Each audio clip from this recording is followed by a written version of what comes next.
In Kenya, we have many monkeys, different varieties of monkeys, but those monkeys will never change into chimps, and they will never change into gorillas.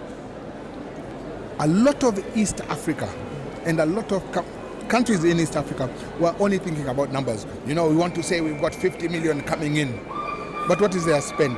Exactly. Are they really leaving their money here? Let us give experiences that you cannot get anywhere else. The African people are very happy people. Look at the kids who are dancing. Look at the smiles everywhere you go. You don't find that anywhere but Africa.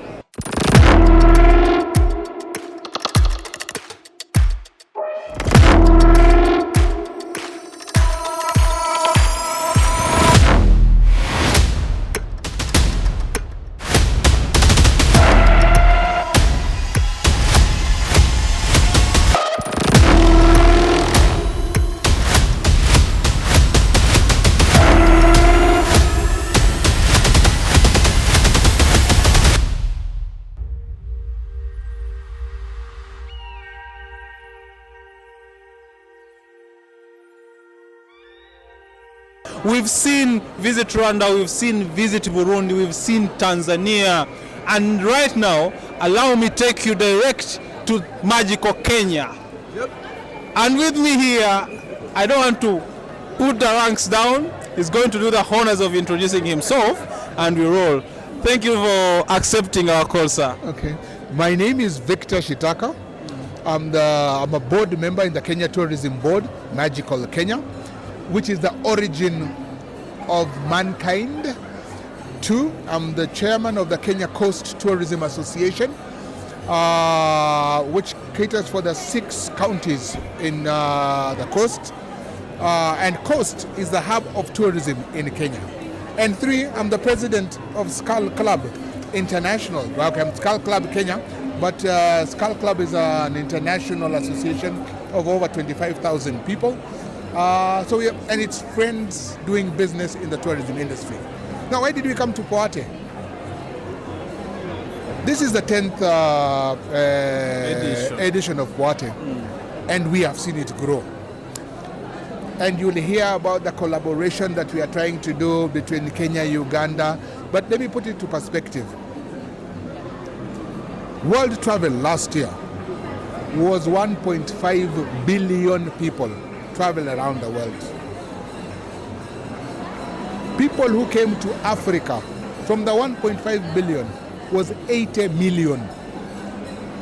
Out of the 1.5 billion, Africa was 80 billion. Now let me make it worse.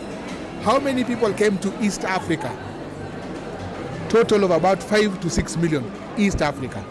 With Uganda having 1.5, Kenya having 2.7, and Tanzania maybe having 2.6. So it's about 5-6 million. Is that really good for us? No, it's a drop in the ocean. And if you look at the 80 million people who came to Africa, most of them went to North Africa.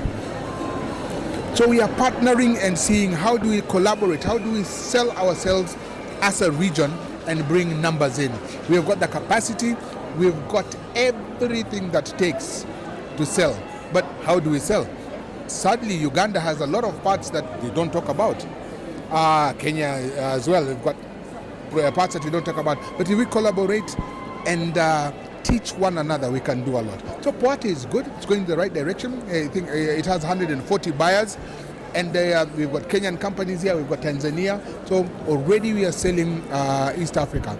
But let me also say very proudly, being chairman of the Kenya Coast Tourism Association, together with Ambassador Paul Mukumbia at that time of the coast, we introduced a conference, the Uganda-Kenya Coast Conference. We took 200 tour operators and people in the hospitality to Kenya so that they could learn what to sell in Kenya.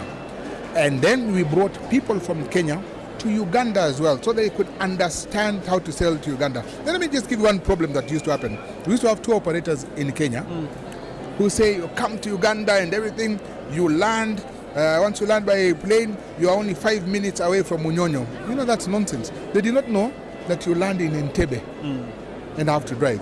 But this integration, this change, brought in information. And what I like to finish with is saying, in Kenya, we have many monkeys, different varieties of monkeys. But we will never, those monkeys will never change into chimps, and they will never change into gorillas. And in Uganda, where your people are talking about fish, actually I had a big tilapia. You have a lot of fish and very good. That fish will never change into dolphins.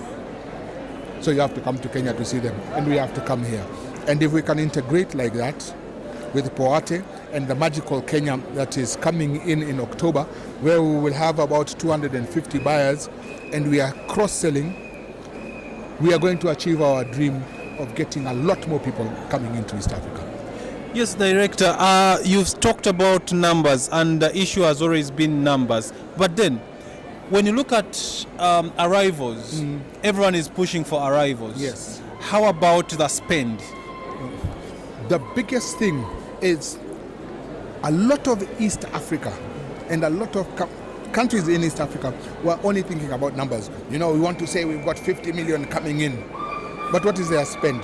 Exactly. Are they really leaving their money here? Exactly. So Kenya, as in Uganda, and we must emphasize this, have got from 5-star rating to 1-star rating. So we can accommodate all these niches that are coming here.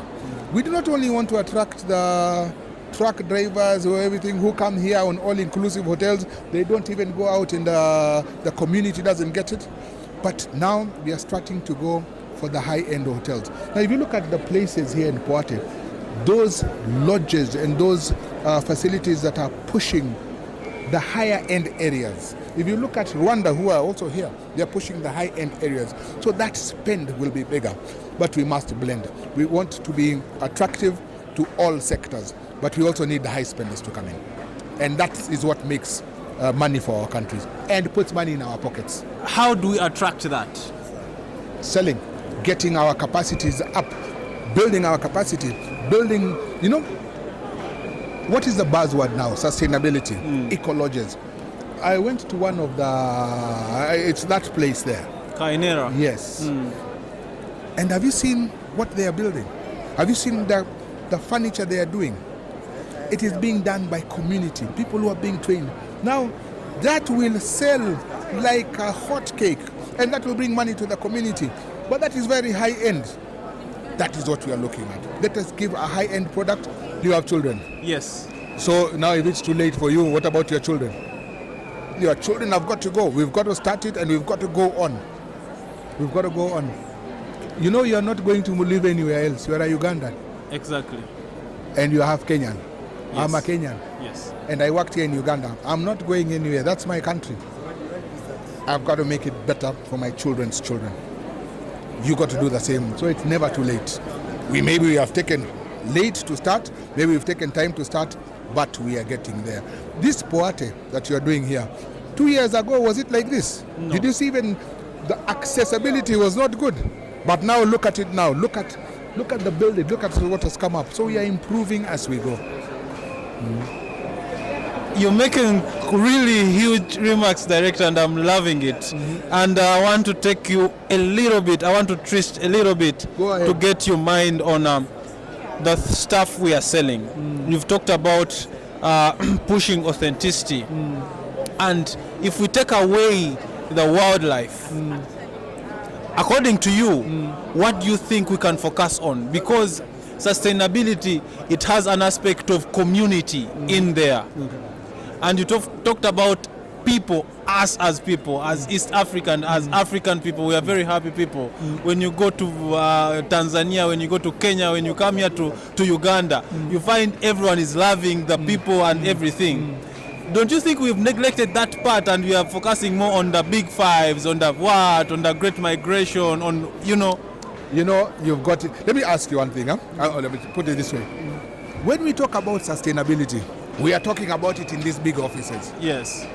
The people in the ground, do they understand the sustainability you are talking about?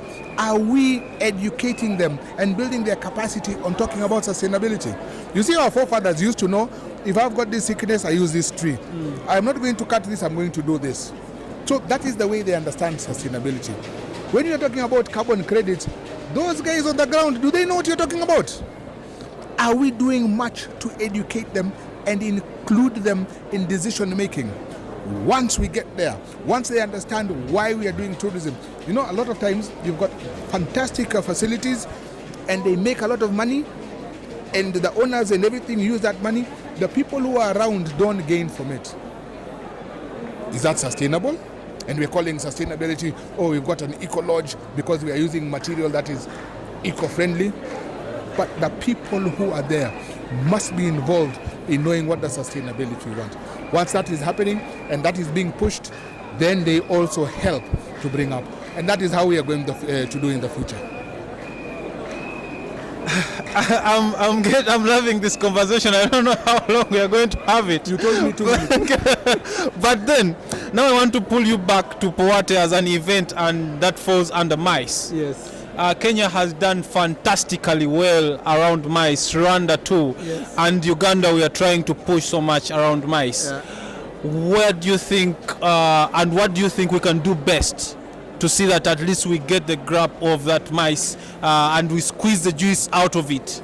Let me in South Africa last year to this year, they had 2 million more visitors. 2 million more. Because of MICE. They decided we are going to look at events, we are going to look at meetings and conferences. They went and bid for those. They put the money in to bid. Is Uganda doing that? Are we doing that enough in East Africa? To go and bid for those conferences, to bid for those. Look at Dubai. Why is Dubai doing well? They've got events happening throughout the shopping, and they really advertise it, and people are coming there. We are not doing that. We are talking about safari and the beach, and we are talking a bit about Namugongo, so it's only the Catholics who are coming, and we are repeating the same thing. Let us expand, let us concentrate. Kenya is building a fantastic conference facility. The Bomas is going to be a fantastic facility. And we are going to go out for MICE. That is large numbers of people, that is business people, and once they are there, you've captured them there, you're telling them, whilst you are here, have you been to Ruwenzori? Have you been to the Murchison Falls, which is on the equator, yet we have snow? That is what we've got to do. To get the numbers that we want, to get the monies that we want, because people coming for MICE, a lot of times it's being paid for the company, so you can even spend a bit more. And once they come and they like the place, they'll bring their families back. That is the way to go. Director, give us your parting shots and call people to attend Magical Kenya in October. In October, is it 6th to 10th, we've got Magical Kenya. Come from Poate, which is fantastic. Come to Kenya for the Magical Kenya experience. Again, I said, Kenya is the origin of mankind. Kenya is the origin of wonders. We want to show you the wonderful aspects and the wonderful events that we are going to do. But MICE is the way to go. Kenya and Uganda are going for it. Director said it all. See you there.